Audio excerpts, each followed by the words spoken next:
భారతదేశ రక్షణ రంగం చరిత్రలో ఒక అద్భుతమైన, అత్యంత కీలకమైన అధ్యాయం మొదలైంది. ప్రపంచవ్యాప్తంగా మారుతున్న యుద్ధ తంత్రాలను దృష్టిలో ఉంచుకొని భారత సైన్యం తన అమ్ముల పొదిలోకి భైరవ్ అనే అత్యంత శక్తివంతమైన దళాన్ని చేర్చుకుంది. ఉక్రెయిన్ రష్యా యుద్ధం లేదా మధ్యప్రాచ్యంలో జరుగుతున్న ఘర్షణలను గమనిస్తే భవిష్యత్తు యుద్ధాలు కేవలం భారీ ట్యాంకులు లేదా క్షిపణులతోనే కాకుండా కంటికి కనిపించని రీతిలో దాడి చేసే డ్రోన్ టెక్నాలజీతోనే జరుగుతాయని స్పష్టమవుతోంది. దీనిని పసిగట్టిన భారత రక్షణ శాఖ చైనా మరియు పాకిస్తాన్ సరిహద్దుల్లో శత్రువుల కదలికను ముందే పసిగట్టి వారి స్థావరాలను క్షణాల్లో నేలమట్టం చేసేలా ఈ ప్రత్యేక భైరవ్ సేనను రంగంలోకి దించింది. ఇది కేవలం ఒక సైనిక దళం మాత్రమే కాదు, సాంకేతికత, ధైర్య సాహసాల మేళవింపుతో కూడిన ఒక అజేయమైన శక్తి. ఈ భైరవ్ దళం యొక్క ప్రధాన బలం దాని సంఖ్యాబలం, నైపుణ్యం.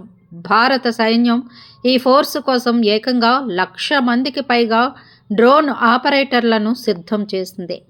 ఇంత భారీ స్థాయిలో డ్రోన్ ఆపరేటర్లను కలిగి ఉన్న దేశాల్లో భారత్ ఇప్పుడు అగ్రస్థానంలో నిలుస్తోంది. వీరంతా కేవలం డ్రోన్లను ఎగురవేయడమే కాకుండా ఎటువంటి వాతావరణ పరిస్థితుల్లోనైనా హిమాలయాల వంటి అత్యంత ఎత్తైన ప్రాంతాల్లో కూడా శత్రువుల రాడార్లకు చిక్కకుండా డ్రోన్లను ఆపరేట్ చేయడంలో ప్రత్యేక శిక్షణ పొందారు.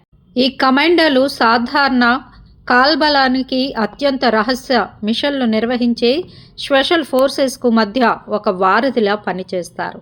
యుద్ధ క్షేత్రంలో సైనికులు నేరుగా శత్రువుల ముందుకు వెళ్లాల్సిన అవసరం లేకుండానే ఈ భైరవ్ కమాండోలు తమ డ్రోన్ల ద్వారా క్షేత్రస్థాయి సమాచారాన్ని అందిస్తూ అవసరమైతే కామికేజ్ అంటే ఆత్మాహుతి డ్రోన్ల సాయంతో శత్రువుల బంకర్లను ధ్వంసం చేయగలరు. సాంకేతిక పరంగా చూస్తే భైరవ్ సేన వాడే డ్రోన్లు అత్యాధునికమైనవట. ఇందులో నిఘా పెట్టే సర్వేలెన్స్ డ్రోన్లు, బాంబులను జారవిడిచే అటాక్ డ్రోన్లు, శత్రువుల కమ్యూనికేషన్ వ్యవస్థను దెబ్బతీసే ఎలక్ట్రానిక్ వార్ఫేర్ డ్రోన్లు ఉంటాయి. ముఖ్యంగా ఎల్ఏసి, ఎల్ఓసి వంటి సున్నితమైన సరిహద్దుల్లో చొరబాట్లను అరికట్టడానికి ఈ దళం ఒక రక్షణ కవచంలా పనిచేస్తుంది. గతంలో శత్రువుల స్థావరాలను గుర్తించడానికి సైనికుల ప్రాణాలకు తెగించి వెళ్లాల్సి వచ్చేది. కానీ ఇప్పుడు భైరవ్ కమాండోలు తమ కమాండ్ కంట్రోల్ రూమ్ నుండి మైళ్ళ దూరంలో ఉన్న శత్రువును పసిగట్టగలరు. దీనివల్ల మన సైనికుల ప్రాణ నష్టం గణనీయంగా తగ్గుతుంది. ఆర్టిఫిషియల్ ఇంటెలిజెన్స్ సాయంతో పనిచేసే ఈ డ్రోన్ స్వామ్స్ ఒకేసారి వందల సంఖ్యలో దాడి చేసి శత్రువును కోలుకొని దెబ్బతీయగలవట. భైరవ్ సేన రాకతో భారత సైన్యం యొక్క యుద్ధ వ్యూహం పూర్తిగా మారిపోయింది.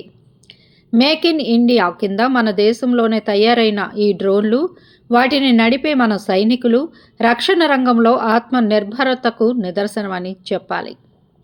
ఈ దళం కేవలం యుద్ధ సమయాల్లోనే కాకుండా శాంతి సమయాల్లో కూడా సరిహద్దు వెంబడి నిరంతరం నిఘా ఉంచడం ద్వారా పాక్ ప్రేరేపిత ఉగ్రవాదుల కదలికలను ఎప్పటికప్పుడు నిర్మూలించడానికి తోడ్పడుతుంది. చైనా సరిహద్దుల్లోని కఠినమైన భౌగోళిక పరిస్థితుల్లో కూడా ఈ డ్రోన్లు అద్భుతమైన పనితీరును కనబరుస్తున్నాయని రక్షణ నిపుణులు పేర్కొంటున్నారు. భైరవ్ సేన ఏర్పాటు అనేది భారత సైన్యం ఆధునీకరణలో ఒక భారీ ముందడుగనే చెప్పాలి. భైరవ్ సేన రాకతో భారత్ తన పొరుగు దేశాలకు ఒక గట్టి హెచ్చరికను పంపింది. ఆధునిక సాంకేతికతను ఒడిసి పట్టుకుంటూ ప్రాణ నష్టం లేకుండా శత్రువును సమర్థవంతంగా ఎదుర్కోగలమని నిరూపిస్తోంది.